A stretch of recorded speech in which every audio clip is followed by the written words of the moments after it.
오늘은 이제 사도행전의 네 번째 이야기로 오늘 본문에 있는 말씀을 토대로 해서 새로운 공동체가 무엇인가에 대한 것들을 여러분들과 말씀을 좀 나누고자 합니다. 사도행전은 성령께서 오신 목적을 두 가지로 정의하고 있어요. 그래서 지난번에 말씀을 통해서 여러분들에게 이미 말씀드렸습니다만은 왜 성령께서 이 땅에 오셨는가에 대한 목적을 두 가지로 이야기하고 있는데, 그 첫 번째의 목적이 뭐냐면 성경 한번 보실까요? 자, 성경에 보니까 뭐라고 이야기하고 있냐면, 자, 같이 한번 읽습니다. 시작. 사도와 함께 모이사 그들에게 분부하여 이르시되 예루살렘을 떠나지 말고 내게서 들은 바 아버지께서 약속하신 것을 기다리라. 자, 여러분들 한번 기억을 더듬어 볼까요?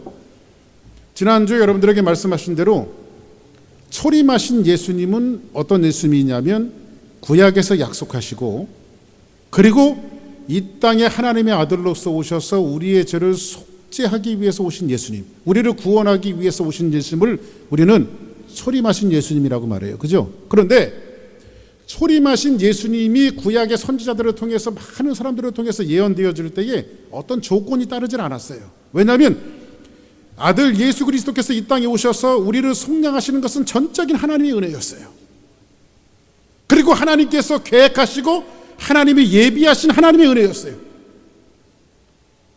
우리가 어떤 노력과 힘으로 어떻게 만들어낼 수 없는 거예요. 그거는 하나님께서 우리를 사랑하시고 긍휼히 여기시는 하나님께서 아들 독생자 예수 그리스도를 십자가에 다셔서 속량하시고 속죄하셔서 저와 여러분들을 구원해 주셨어요. 이것은 전적인 누구의 계획이었어요? 하나님의 계획이었어요. 하나님의 계획. 그런데 성령이 오실 때는 조건이 따랐어요. 초림하신 예수님이 오실 때는 전혀 조건이 따르지 않았는데 성령이 오실 때는 반드시 조건이 따랐어요. 근데 이 조건이 뭐냐면 사도와 함께 모이사 그들에게 분부하여 이르시되 내가 너희들에게 다른 보혜사를 보내줄 건데, 성령을 보내줄 건데 너희들은 조건이 예루살렘을 떠나지 말고, 그죠? 그리고 내게 들은 바 아버지께서 약속하신 것은 뭐라? 기다려라. 떠나지 말고 너희들은 거기서 기다려야 돼.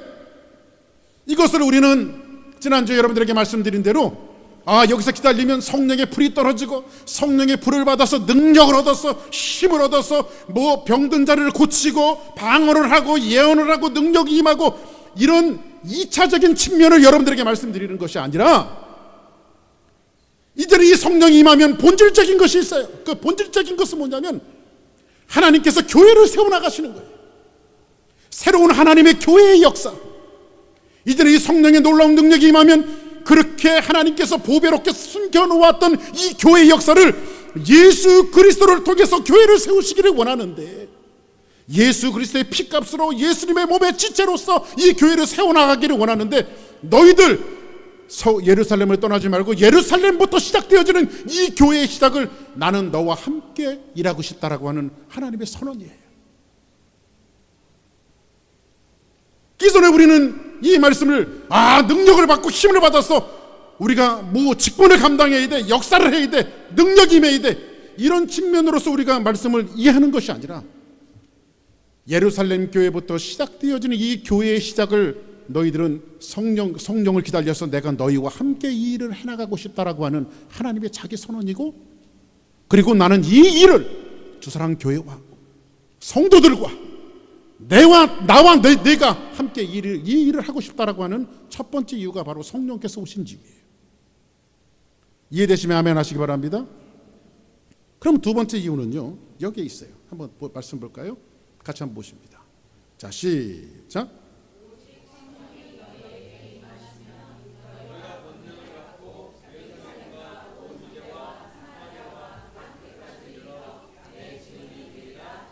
오직 성령이 너희에게 임하시면 너희가 권능을 받고 온 유대와 사마리아와 땅끝까지 이르러 내 증인이 되리라. 예루살렘과 온 유다와 사마리아와 땅끝까지 이르러. 자, 그러면 성령이 너희에게 임하시면 너희가 뭘 받고? 권능을 받고. 권능이 뭐라고 그랬어요? 듀나미스라고 하는 것은요, 그 당시에 로마에서 1톤에 해당되는 폭약이 떨어지는 거예요. 그럼 거기가 다 터지면 어떻게 될까요? 모든 게 다 죽어요. 그럼 우리가 성령이 우리에게 임하시면 너희가 권능을 받는다라고 하는 것은, 이것은 무슨 성령의 폭발력이 떨어져서 우리가 능력받고 힘받고 권능받고 이런 측면보다도 폭탄이 떨어져서 내 자아가 무너지는 거예요. 다 깨지는 거예요. 내가 갖고 있었던 과거의 추억들과 내가 가지고 있었던 과거의 인격들과 내가 추구했던 물질적인 것과 명예적인 것과 내가 추구했던, 내가 첫 번째로 세워놨던 그 모든 것들이 다 무너지는 거예요. 다 죽는 거예요. 세상과 나는 간 곳 없고 구속한 주만 보이는 거예요. 세상과 나는 간 곳 없고 구속한 주만 보이도다. 할렐루야.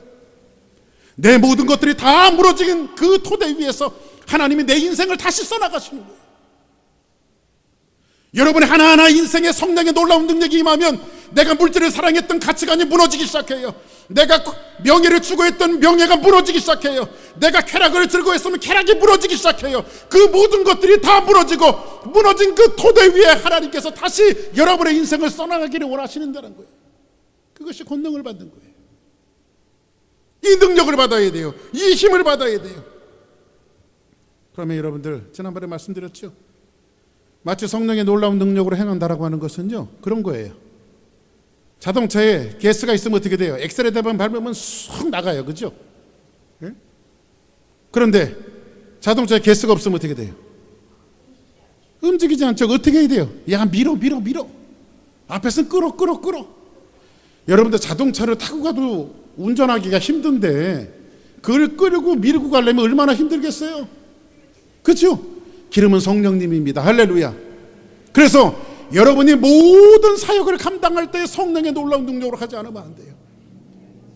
이전에 이 모든 이들이 버겁고 힘들었는데 성령의 놀라운 능력을 받으니까 이것을 감당할 수 있고 이것을 극복할 수 있어요. 그것이 바로 성령의 능력이에요. 아멘. 자, 그러면 성령이 오신 목적을 두 가지로 이야기했는데 오늘 본문으로 한번 돌아가 봅시다. 오늘 본문에 있는 내용이 그런 내용이에요. 예수님이 사도를 몇 명 세우셨어요? 12명의 사도를 세우셨어요. 그죠? 12명의 사도를 통해서 하나님은 교회의 역사를 써나가기를 원하십니다. 근데 한 명이 빠져나갔어요. 그 사람이 누구예요? 가룟 유다예요. 그죠? 이 가룟 유다는 누굽니까, 여러분들? 예수님을 한 사람이에요. 여러분 혹시 그렇게 생각하지 않습니까? 가룟 유다가 예수님을 따라다녔던 그 목적이 있습니다. 가룟 유다는 굉장히 정치적인 사람이에요. 그리고 12명의 사도들 중에서도요, 돈을 맡았던 사람이에요. 굉장히 물질적인 것에 대해서 예민한 사람이에요. 예수님의 행보를 쫓아가 보니까요, 가룟 유다는 항상 그런 생각을 했던 것 같아요. 이거 아닌데. 저 사람 꽤 나와 보니까 이거 아닌데. 어제 그 하와이에서 목회하시는 어떤 목사님이 저한테 전화를 주셨어요. 그리고 자기의 고민을 굉장히 많이 털어놓으셨어요. 그래서 그 목사님하고 한 진짜 30-40분 그렇게 저하고 얘기를 했습니다. 목사님께서 엄청나게 교회 액티브하게 일을 하려고 굉장히 애를 쓰셨어요. 아버지 학교도 하고 마더 와이즈도 하고 그 다음에 무슨 새벽기도 하고 뭐 하고 막 그러는데, 그 목사님이 그 일들을 액티브하게 해나가려고 하는데 교인들이 따라와 주지 않는 거예요. 그러면서 교인들이 한꺼번에 하는 소리가 무슨 얘기냐면, 한번 따라하겠습니다. 다시 한번 따라하세요. 이거 아닌데. 목사님이 이 일을 해야 되는데 교인들이 이거 아닌데, 목사님 너무 그렇게 하지 말라는 거예요. 기존에 해왔던 방식대로 좀 했으면 좋겠다. 이 일들을 강조하다 보니까요, 목사님이 그 교회를 떠나기로 작정을 하셨어요. 말 없는 말이 또 하와이까지 간다는데 이것도 소문나면 또 하와이 교회에 또 소문나니까. 그래서 그 목사님 사임하기로 결정하시면서 혹시 이 본토에 목사님이 사역할 만한 교회가 어디 있으면 저보고 소개를 좀 해달라고 연락이 왔어요. 가룟 유다가 예수님의 행보를 쫓아다닙니다. 상당히 정치적으로 예수님을 쫓아다녔을 겁니다. 예수의 나라가 임하면, 예수님께서 건설하시는 새로운 나라가 임하면 거기에 자기가 어떠한 자리를 차지하려고 하는 그런 야심도 있었을 것입니다. 돈을 만지면서 물력에 대한 욕심도 있었을 것입니다. 근데 예수님을 쫓아다니면서 이거 아닌데. 그리고 예수님은 십자가를 지시려고 해요. 십자가에서 속죄를 하시려고 해요. 무참히 돌아가시려고 해요. 그래서 역사상 제일 싼 거래를 해요. 가룟 유다가. 은 30냥에 3년 동안 쫓아다녔던 예수님을 판 자가 누굽니까? 바로 가룟 유다예요. 사랑하는 여러분, 영적인 일들이, 하나님의 일들이 때로는 나와 맞지 않는 것이 있을 수가 있어요. 이게 아닌다라고 생각하는 것들이 있을 수 있어요. 그런데 하나님의 일은 하나님의 일입니다. 주의 일은 주의 일입니다. 영적인 일은 영적인 일이에요. 육적인 일이 영적인 일을 절대 대체할 수가 없어요. 그것이 성경에서 이야기해주고 있는 말씀 아닙니까? 이렇게 가룟 유다는 12명에서 제외되어지고, 성경은 뭐라고 말하냐면요, 목을 매려면 좀 튼튼하게 맸으면 좋았는데, 다른 복음서에서는 목을 매고 죽었다고 말하는데 사도행전은 그 사실에 대해서 너무 자세하게 이야기해주고 있어요. 가룟 유다가 좀 느슨하게 맨 모양이에요. 목을 매는데. 근데 그게 끊어져 갔고요, 밑으로 떨어져 갔고요, 창자가 터져서 죽었다고 표현하고 있어요. 창자가 터졌어요. 주님을 떠난 사람의 말로와 결론이 어떤 것인가를 성경 이야기해주고 있습니다. 그런데 그 가룟 유다가 결혼이 생겨서 나타나게 된 그 자리를 지금 사도 베드로가 한 사람을 채워야 된다고 말합니다. 12 중에 한 사람이 채워져야 된다고 말합니다. 이제 이렇게 오늘 성경에 보니까 120명이 예루살렘을 떠나지 말라고 했으니까, 그리고 그들이 한꺼번에 모여서 기도하라고 했으니까 열심히 기도하고 있어요. 근데 아직 성령이 오시기 전이에요. 성경은 2장, 사도행전 2장을 시작하면서 와요. 근데 성령이 오시기 전에 갑자기 열심히 기도하고 있는데 베드로가 뜬금은 일어나는 거예요. 잠깐 기도 스톱하십시오. 기도 열심히 하고 있는데 왜 스탑하라고 그래? 그러면서 뭐라고 말하냐면, 예수께서 12명을 불러서 12를 세우셨는데 그 중에 가룟 유다가 결혼이 되어졌다. 하나가 빠져났는데 그 하나를 채우는 것이 우리가 마땅하다, 이렇게 말하고 있습니다. 그 사실에 대해서 이야기하고 결국은 두 사람을 세워서 한 사람을 제비 뽑아서 맏대야라고 하는 사람을 세우는 것이 오늘 말씀에 대한 결론이에요. 그렇죠? 그러면 120명의 공동체가 열심히 기도하다가 아직 성령이 오시기 전에 베드로가 왜 12 중에 한 사람을 채워야 된다라고 말했을까요? 11명 갖고는 안 됩니까? 11명 갖고 교회가 세워지지 않나요? 물론 여기는 티올로지칼, 신학적인 명제도 있을 수 있는데 신학적인 것을 여러분들에게 이야기하고 싶지는 않습니다. 굳이 이야기하자면 그런 거예요. 구약적인 완성이 이루어졌다. 하나님은 아브라함을 부르셨고 아브라함의 독자 이삭을 세우시고 이삭을 통해서 에서와 야곱을 주셨는데 야곱을 통해서 12지파가 만들어지고 12지파를 통해서 하나님은 민족을 이루시고 그들을 출애굽시키셔서 구원하시는 그 민족을 나는 너희 하나님이 되고 너희는 내 백성이 될 것이라고 하는 하나님의 백성으로 인치심을 통해서 구약의 계승적인 측면이 12제자로 오는 거예요. 그리고 이 12제자를 통해서 하나님은 교회를 건설하기를 원하고 교회에 있는 모든 민족을 하나님의 백성으로 불러내시는 이러한 신학적인 측면들이 구약에는 그림자요 신약에는 새로운 실체적인 모습을 보여주는 그러한 그림도 있긴 합니다. 그러나 저는 여러분들에게 그것을 이야기하는 측면보다도 왜 하나님께서 오늘 이 말씀을 통해서 12명, 11명 갖고도 얼마든지 교회 세워줄 수 있고 얼마든지 11명을 갖고도 하나님의 왕국을 건설해낼 수 있는데 왜 하나님은 베드로를 통해서 이 하나님의 왕국을 건설하기 전에 12명 중에 한 명을 왜 세우자고 말하는 것일까요? 한번 성경 보겠습니다. 오늘 본문 말씀입니다. 15절. 그냥 계속 넘기면 되겠어요? 예. 자, 15절 같이 보십니다. 시작.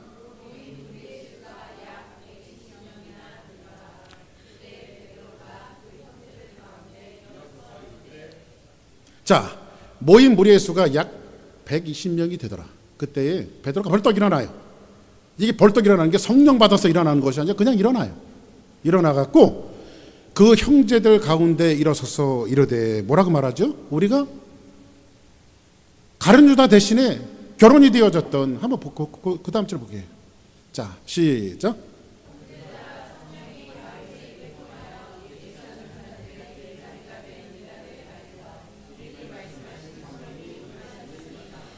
자, 성령이 다윗의 입을 통해 말씀하신 것이 이제 응하여져서 마땅한데, 17절 시작.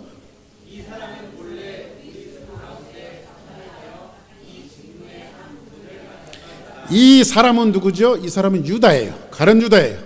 본래 우리 수 가운데, 이렇게 말해요. 우리 수 가운데. 그죠? 우리 수는 뭐예요? 12이에요. 12는 시브리어에서 충족의 수예요. 항상 12는 충족의 수입니다. 근데 한 사람이 빠졌다 이거죠. 직무는 뭐예요?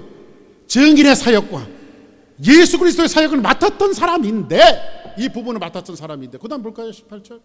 자, 시작.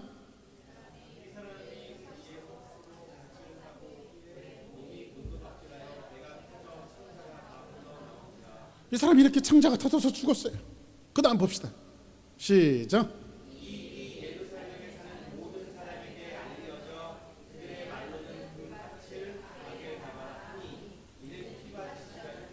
자, 그 사람이 죽었는데 피밭이, 이제 사람들이 피밭이라고 얘기했어요. 그 다음 20절 볼까요? 시작.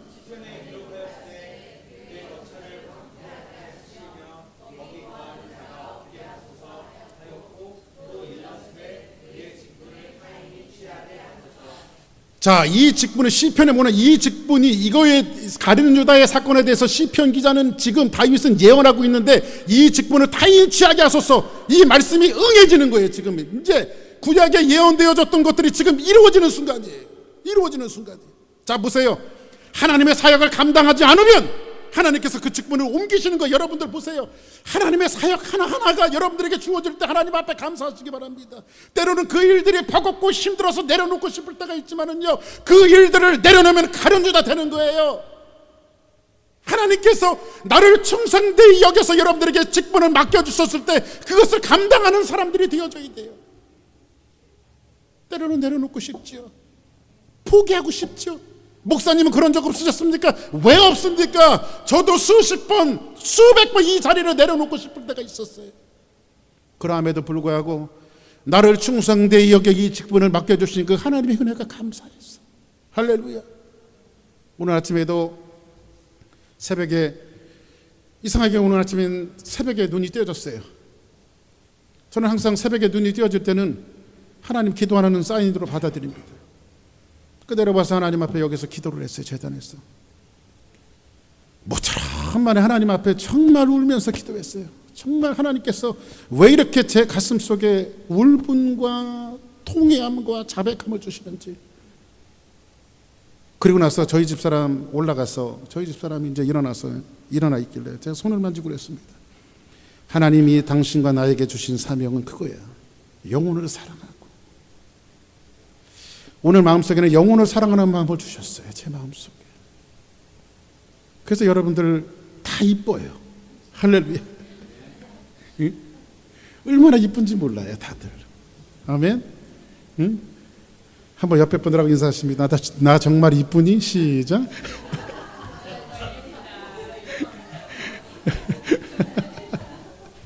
할렐루야. 정말 이뻐요. 사랑하는 성도 여러분, 오늘 베드로는 일어나서 한 명이 빠진 그 자리를 사람을 세우자고 말합니다. 그 베드로가 누굽니까? 예수님이 가장 공고하고 힘들었을 때 예수님을 부인했던 사람, 가야바의 뜰에서 예수님을 경멸하면서 부인했던 사람, 어린아이 앞에서 예수님을 모른다고 부인했던 사람, 부인했을 때 닭이 울 때에 예수님이 하신 말씀을 기억하고 통곡하면서 울었던 사람. 아, 나는 실패한 사람이야. 그래서 실패했던 고향으로 떠나서 밤이 맞도록 바다와 싸우면서 고기를 잡았을 때, 고기도 잡지 못했을 때에 부활하신 예수님께서 베드로를 찾아오셨어요. 지치고 힘든 그 베드로를 향해서 조반을 먹이시고 예수님이 그 베드로에게 질문하십니다. 헬라로 보면 이렇게 얘기해요. 베드로, 아가페스메, 네가 나를 정말 사랑하니? 네가 나를 정말 사랑하니? 네가 나를 정말 사랑하니? 고개를 떨구고 말을 잊지 못하는 베드로에게 정말 네가 나를 사랑하니? 그때 베드로는 제가 주님을 사랑합니다. 제가 주님을 사랑합니다. 제가 주님을 사랑합니다. 3번 부인했던 베드로를 향해서 3번 질문하시고 실패와 낭망 속에 빠졌던 베드로를 다시 회복시켜 주세요. 누가? 예수님이 회복시켜 주세요. 이것이 여러분 새로운 공동체에 있어야 할 교회가 가져야 될 모습이라고 생각합니다. 교회가 어떤 모습을 가져야 된다고 생각하세요? 오늘 실패한 베드로를 찾아오셔서 그의 과거를 묻지 않고 그가 예수님을 부인했던 것들, 그리고 처절하게 저주하며 부인했던 그 사실을 예수님은 질책하거나 묻지 않으셨어요. 그냥 사랑에 대해서 확인하고 계세요. 그리고 찾아가서 그를 일으켜 주시고 그를 붙들어 주시고 그를 다시 세워 주시고, 이것이 바로 교회가 가져야 되는 모습 아닙니까? 이것이 정말 복음의 본질이라고 생각하지 않습니까? 우리 주사랑교회 찾아오는 많은 영혼들을 통해서 그의 과거를 묻지 않고 실패했던 그 과거를 따져 묻는 것이 아니라 그 사람을 세워주고 그 사람을 일으켜주고 그 사람을 치료해주고 그 사람을 만져주고, 이것이 지금 교회 공동체를 향해서 성령께서 하기를 원하시는 모습이에요. 우리 주사랑교회 공동체가 그런 공동체가 되어야 돼요. 저 사람은 이래서 안 되고 이 사람은 이래서 안 되고, 사람을 난도질하고 판단하는 것이 아니라 사람의 손을 붙들어주고 만져주는 것. 베드로 같은 존재랄지라도 그 사람을 다시 세워줬을 때 그 사람을 통해서 엄청난 일들을 해나갈 수 있게끔 만들어주는 것. 이것이 교회의 사역 아니겠습니까? 우리 교회는 그런 교회가 됐으면 좋겠어요. 할렐루야. 지금 이 실패했던 베드로가 초대교회의 성령이 오시기 전에 초대교회의 리더십의 그룹으로 서서 뭐라고 이야기하냐면 한 사람이 빠진 것을 채우자라고 지금 사람들에게 주문을 하고 있습니다. 우리는 여기서 중요한 질문 하나를 던질 수가 있어요. 그것은 뭐냐면, 예수님이 제자들을 부르실 때 다 자기가 한 권에서 부르셨죠. 베드로 보고 나 따라와라. 마태 보고도 길에서 나 따라와라 하면서 예수님이 딱 한 권에서 부르셨어요. 자 보세요. 그러면 가룟 유다가 죽었는데 지금 사도들이 몇 명 남았어요? 11명 남았죠. 11명 남았는데 한 명을 부르실 때 예수님이 부활하시고 나셔서 바로 승천하셨나요? 아니죠. 40일 동안 계셨죠. 40일 동안. 그러면 예수님이 그 40일 동안 계시면서 한 명을 불러서 세울 수도 있잖아. 그렇죠? 한 명을 불러서 세울 수도 있는데 이것을 예수님께서 40일 동안 계시면서 세우지 않고 새로운 공동체에게 이것을 맡기세요. 그리고 새로운 공동체는 제비 뽑아서 어떻게 해요? 마띠아라고 하는 새로운 사람을 세우고 있어요. 지금요. 자 그러면 12명의 사도를 뽑아서 새로운 것들을 기초로 해서 새롭게 만들어가겠다라고 하는 하나님의 의지를 보여주고 있는데, 그러면 120명이 기도하다가 우리 성경 한번 보겠습니다. 사도행전 1장 8절 다시 한번 이렇게 보세요. 쭉 넘기셔서 이렇게. 자, 그 다음 또 한 번 나오죠. 예. 다시 한번 우리 사도행전 1장 8절이 그 다음 예. 다음. 자 여기 됐어요. 그냥 순서대로 넘기면 돼요. 자 시작.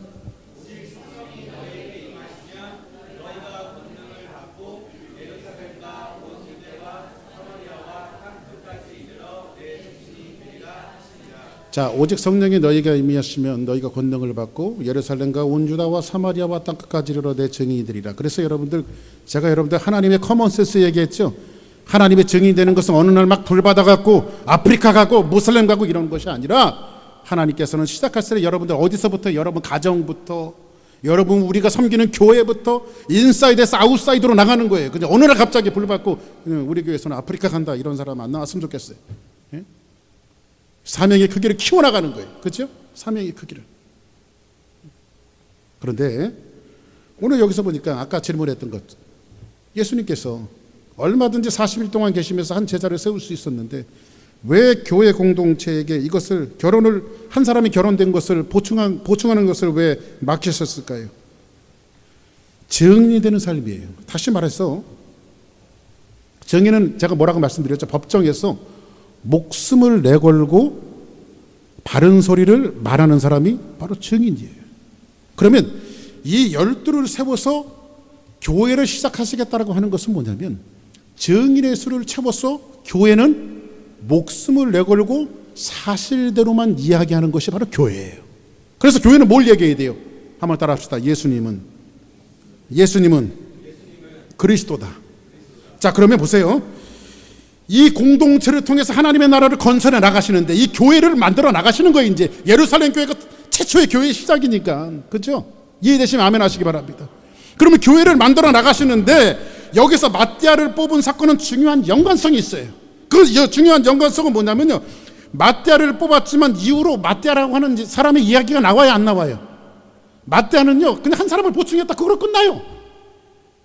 만약에 한 사람이 보충되어진 이 마띠아가 굉장히 포커스가 되는 인물이고 굉장히 집중되는 인물이었다고 하면 아마 계속 남았을 거예요. 근데 마띠아는 이 한 번으로 끝나요.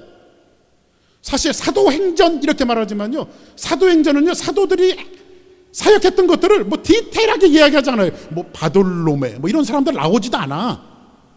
마띠아도 나오지도 않고, 처음에 사도행전의 전반부는 뭐 베드로의 사역에 대해서 이야기하고 있어요. 그 다음에 후반부는요, 바울의 사역에 대해서 이야기하고, 그거로 끝이에요. 그냥 사도행전이요.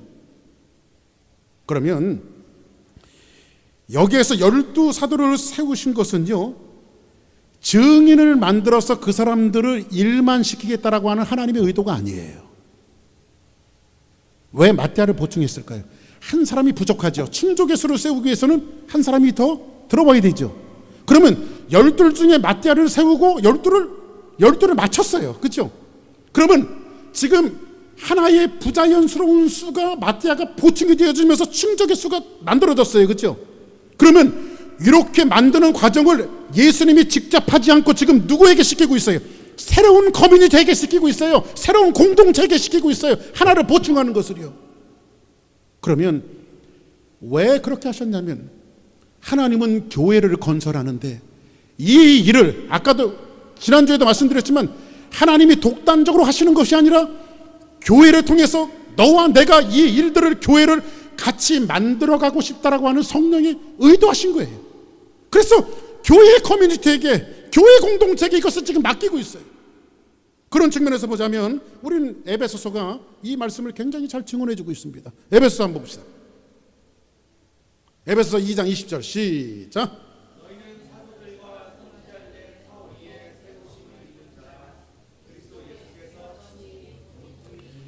너희는 뭐죠? 교회예요. 교회 공동체를 이야기해요. 너희는 사도들과 선지자들의 터 위에 세우심을 입은 자라, 이렇게 말하죠. 입은 자라. 그리스도 예수께서 친히 모퉁이의 돌이 되셨느니라, 이렇게 말씀하고 있습니다. 그 다음 절 한번 봅시다. 시작.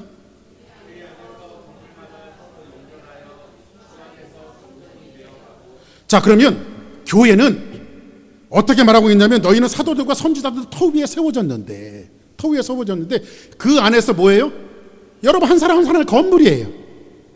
교회는 다 건물이에요. 근데 건물들이 어떻게 해요? 연결되어서 예루살렘 교회에서부터 연결되어져서 지어진 교회가 지금 두사람 교회까지 온 거란 말이에요. 그죠? 주 안에서 그래서 뭐가 됐어요?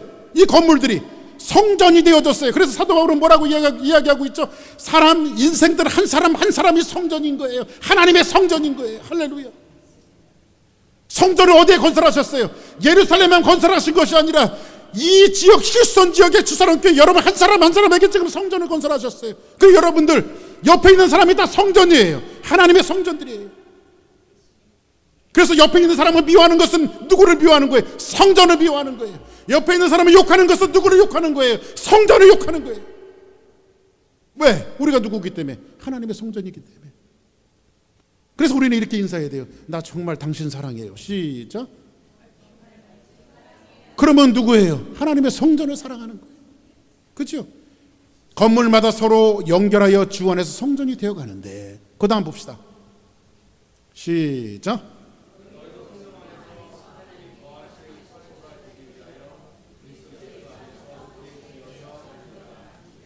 너희도 성령 안에서 하나님이 거하실 처소가 되기 위하여. 성령 안에서 누가 거하실 처소가 돼요? 한 사람 한 사람이 성령이 거하실, 하나님이 거하실 처소가 되기 위하여 예수 안에서 함께 지어져 가는지라. 여러분, 한 사람 한 사람은 하나님께서 거하는 처소예요. 이전에 나의 인간적인 삶이 있었는데 성령께서 내 마음에 들어오시고 난 이후에 우리의 삶이 변화되어지게 되어졌어요. 성령의 처소가 되었어요. 하나님의 처소가 되었어요. 할렐루야. 우리는 그런 찬양합니다. 주 예수 내 마음에 들어와 계신 후 변하여 새 사람 되고 머리털보다도 더 많던 내 죄가 주 예수 내 맘에 오심, 주 예수 내 맘에 오심, 주 예수 내 맘에 오심. 물밀듯 내 맘에 기쁨이 넘침은 주 예수 내 맘에 오심. 할렐루야. 성령이 오신 이유가 뭘까요? 하나 결혼이 되어졌던 하나의 숫자를 체험으로 교회는 충족의 수를 세우기 시작했어요. 마띠아로. 그거로 끝나요. 마띠아에게 맞춰 있지 않아요. 마띠아가 어떤 사역을 했다, 성령의 능력으로 어떤 일을 했다, 그것은 나타나고 있지 않아요. 하나를 체험으로 교회 공동체에게 그 일을 맡기시고 완벽하게 교회가 만들어져 가며 그 건물마다 연결되어져 가면서 우리는 완벽함을 추구하며 교회로 들어와서 인성이 변하고 사람이 변하고 마음이 고쳐지고 인격이 변화지고 삶이 변화가 되어지는 것, 이것이 어떤 사역, 교회가 해야 되는 사역이란 말이에요. 지금 성경이 이야기해주고 있는 본질적인 요소가 바로 그거예요. 이것이 바로 새로운 공동체예요. 하나님이 원하시는 공동체예요. 그래서 한 사람을 채우고 있는 거예요. 믿으시면 아멘 하시기 바랍니다. 할렐루야. 그래서 마태를 채우고 있는 것은 뭐냐면, 교회는 이렇게 완성됨을 추구하면서 계속 나가야 된다라고 하는 사실을 오늘 말씀을 통해서 우리에게 계속해서 주문해 주고 있는 겁니다. 이런 의미로 볼 때에 우리는 한번 생각해 볼 것이 있습니다. 로마서 한번 보겠습니다. 자, 로마서 8장 14절에 있는 말씀 시작.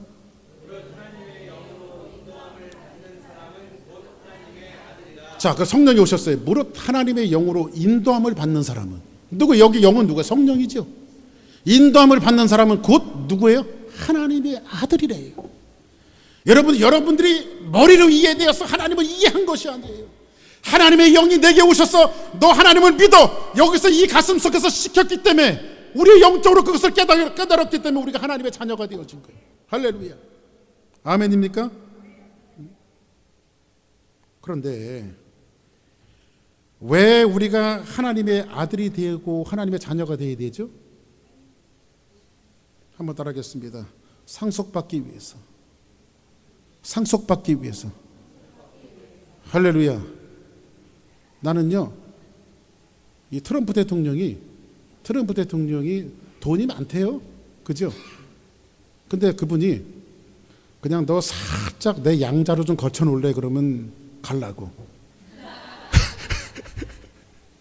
왜 그럴까요? 법적으로 상속권자가 되기 때문에. 그치요? 주저할 게 없어요. 저희 아버지도 돌아가셨는데 뭐. 자, 보세요. 그러면 보세요. 그 다음 절 한번 봅시다. 15절 시작.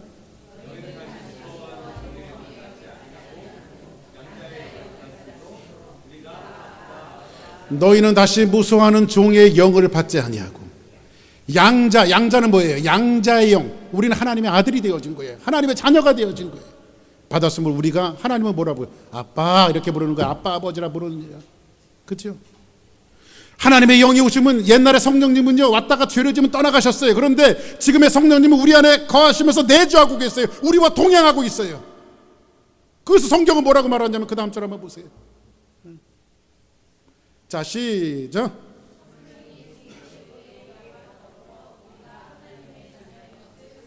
성령이 내 가슴 속에서 항상 너는 하나님의 아들이야, 하나님의 자녀야, 이것을 계속해서 여러분의 마음 속에서 증거하고 있어요. 그 다음 봅시다. 시작.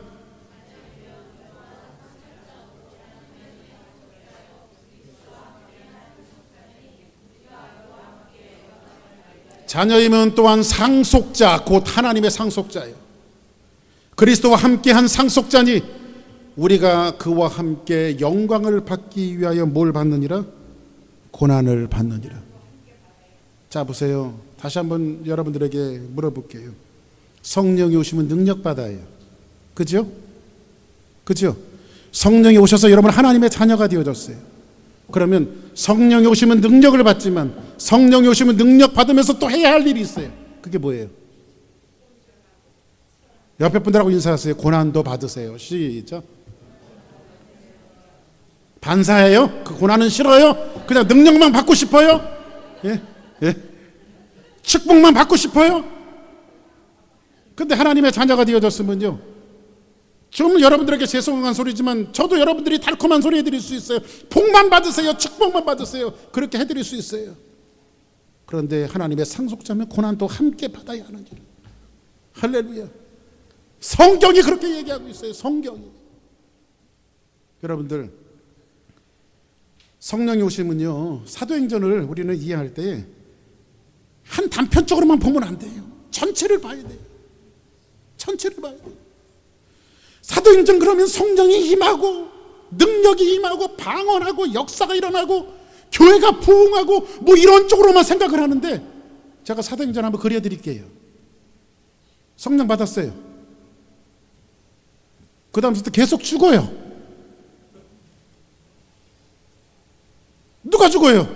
스데반이 죽어요. 사도들이 죽어요. 주의 종들이 죽어요. 다 죽어요. 쫓겨가요.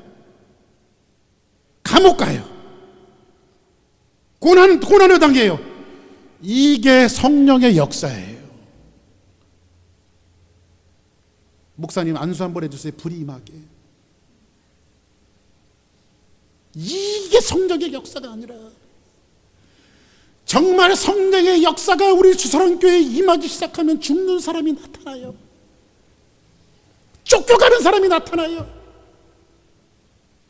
어려운 사람이 나타나요. 고난에 들어가요. 이게 성령의 역사예요. 이게 고난이고 환난이에요. 왜 환난이 필요할까요? 왜 환난이 필요할까요? 우리 의식 속에, 사고 속에 비본질적인 요소들을 떨쳐내기 위해서, 그리고 깊이 읽고 하나님의 후사라면 좋은 알곡이 되어지고 축복스러운 사람이 되게 하기 위해서 우리는 뭐에 대가를 지불해야 돼요. 여러분들 이해 못할지 모르지만요, 저는 어릴 때 시골에서 살아갔고요. 시골에서 벼농사 지으면요, 요즘에는 뭐 기기들이 잘 돼 있습니다. 옛날에는 낫으로 뱄어요. 벼를 낫으로 막 베면요, 이놈들을 묶어갖고 이렇게 세워놔요. 금방 그 해갖고 추수하는 게 아니라 세워놔요. 그러면 세워놓으면요, 이 집들이요 말라요. 이렇게 말라요. 그럼 이걸 갖다가 이제 탈곡할 때가 되면요, 탈곡기를 발로 누르면요, 여기에 막 탈곡기 이렇게 그 철사 같은 거로 된 게 있어. 그럼 여기다 하면요, 그냥 알곡들만, 벼들만 전부 다 털거져 나가요. 그럼 멍석에 다 모이면요, 그놈들을 또 해다가 이 손으로 돌리, 지금은 뭐 그 기계로 다 돌아가지만 옛날에 이렇게 손으로 돌리는 선풍기 같은 게 있었어. 옆에서 막 이렇게 돌리면요, 거기다가 이렇게 뿌리면요, 예? 그 쭉정이들은 다 이렇게 가고 알곡만 이렇게 떨어져요. 그걸 갖다 방앗간에다 또 찌면은 쌀알만 나와. 그러면 쌀알을 담아갖고 자루에 담으면요, 그대로 꺼내 먹으면 안 되면, 옛날에는 돌이 많았어. 거기에 돌이. 그러면 이게 막 쌀을 씻어갖고요, 조리로 이렇게 또 조리질을 해. 그리고 밥을 먹었어, 옛날에는. 근데 우리의 입까지 들어가서 밥이 될 때까지 얼마나 많은 과정을 거치는지 아십니까? 하나님께서 여러분들을 자녀 삼으셨다며, 하나님께서 여러분들이 정말 하나님의 후사로서 영광을 받고 싶다면 때로는 고난이 와요. 시련이 와요. 어려움이 와요. 오, 하나님 왜 나한테 이렇게 어려움이 오죠? 그게 성령의 역사예요.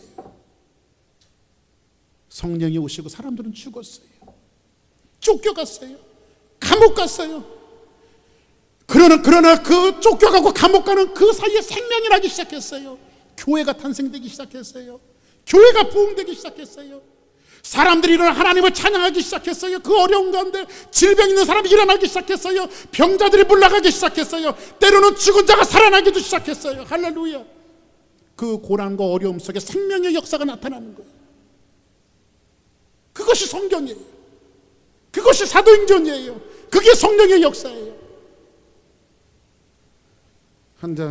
하나만 말씀을 드리고 오늘 시간을 마치겠습니다. 지난 금요일도 잠시 말씀드렸습니다만, 우리가 처음에 주님을 섬기고 주님을 믿을 때, 처음 예수님 믿을 때는 기도도 어떻게 그렇게 금방 응답되는지 몰라. 아유 목사님 그 기도 응답됐어요. 처음 믿을 땐 그래. 근데 이상하게 신앙이 연조가 쌓이면 기도 응답이 더 빨리빨리 돼야 되는데 더디어. 이상하게. 그리고 금방 안 와. 그리고 때로는 예배를 드려도 시큰둥하고 감동이 없고 감정이 메마를 때가 있어요. 그때 우리 생각하는 게 뭐냐면, 아, 내 신앙이 퇴보됐나 라고 하는 그런 마음을 느낄 때가 있어요. 근데 그게 퇴보된 게 아니고요. 뭐가 달라졌다고 했죠? 용량이 달라진 거예요. 용량이 달라진 거예요. 컴퓨터도 요즘에 용량이 달라져요. 용량이. 예? 용량이 크면 어떻게 돼요? 용량이 크면 어떻게 될까요? 금방 이런 걸 느끼지 못해요. 예수님을 믿으면 믿을수록 어떻게 되어질까요? 점점 감당해야 할 무게가 점점 많아져요. 옛날에는 조금만 감당해도 금방 차 있었는데, 이제는 예수님을 믿으면 믿을수록 감당해야 될 무게가 얼마나 많은지 몰라요. 그리고 때로는 갈등이 커질 수도 있어요. 예수님이 주시는, 주님이 주시는 삶의 영역이 너무너무 넓어지기 때문에 때로는 모든 고난을 당할 때도 있어요. 어려움을 당할 때도 있어요. 그러나 영역이 크면 커져갈수록 믿음의 탄식이 더욱더 늘어가요. 아이고 왜 그러지? 왜 그럴까? 한번 따라합시다. 아이고 하나님. 여러분들이 그런 탄식이 넘쳐난다면 여러분들은 믿음의 크기가 점점 커지고 있다는 증거예요. 아멘. 아이고 하나님 어떻게 해요? 이런 탄식이 여러분들의 입속에서 자꾸 나타난다면 여러분들은 이전보다 믿음의 크기가 훨씬 더 커지고 있다는 증거입니다. 믿음 떨어진 게 아니에요. 신앙 떨어진 게 아니에요. 이것이 뭐예요? 사도행전의 역사예요. 할렐루야. 여러분 자녀 삼으시기 때문에 성령이 오셔서 여러분의 내부를, 그리고 고난을 통해서 수리하고 고치시는 거예요. 성령이 오시면요, 나를 고치시고 새롭게 하면서 일에 우선을 두는 것이 아니라, 성령이 오시면 내가 능력자가 되어서 일한다고 생각하지 마십시오. 이 비본질적인 역사에 사람들이 사로잡히다 보니까는 교회가 자꾸 이상해지고 어려움을 당하는 거예요. 그래서 여러분들, 우리 교회는 성령의 역사가 많이 일어나기를 원합니다. 그런데 불로 이렇게 하면서 그런 거 여러분들이 원하지 말고, 그건 자연스럽게 하나님이 주세요. 방언의 은사? 저는 개인적으로 방언의 은사를 인정하는 사람입니다. 왜? 제가 방언 받았습니다. 저 가르치는 교수님 한 분 있었어요. 그분은 공개적으로 얘기했어요. 저는 방언을 부인합니다. 그건 초대교회나 있었던 역사지. 그러면서 그분, 제가 못마땅했어요. 그런데 그분이 나중에는 책을 쓰셨어요. 그 칼럼을 하나 쓰셨어요. 자기는 그렇게 살아왔는데 방언을 인정하게 되었다고. 그래서 어떻게 교수님 이런 걸 썼습니까? 그랬더니 자기가 기도하다 방언을 받았어요.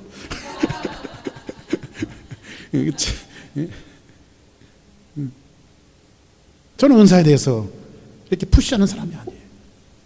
근데 은사가 생명의 역사라고 착각하지 마십시오. 생명의 역사는 교회를 고치시는 겁니다. 예수 그리스도께서 교회를 세우실 때 하나를 보충하면서 보충해갔던 그 역사가 하나님께서 성령을 주셔서 교회에서 계속해서 보충해 나가시고 사람들을 고쳐내시는 거예요. 영혼이 구원을 받고 영혼이 주 앞에 돌아오는 거. 이것이 교회의 역사예요. 한 가지만 말씀드립니다. 엘리야가 바알의 선지자들과 싸워야 합니다. 엘리야는 하나예요. 혼자예요.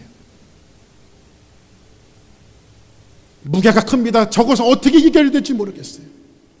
그런데 엘리야는요, 제일 먼저 했던 일이 뭔지 아십니까? 무너졌던 하나님의 성전을 그냥 쌓는 일이었어요. 무너졌던 하나님의 자단을 쌓는 일이었어요.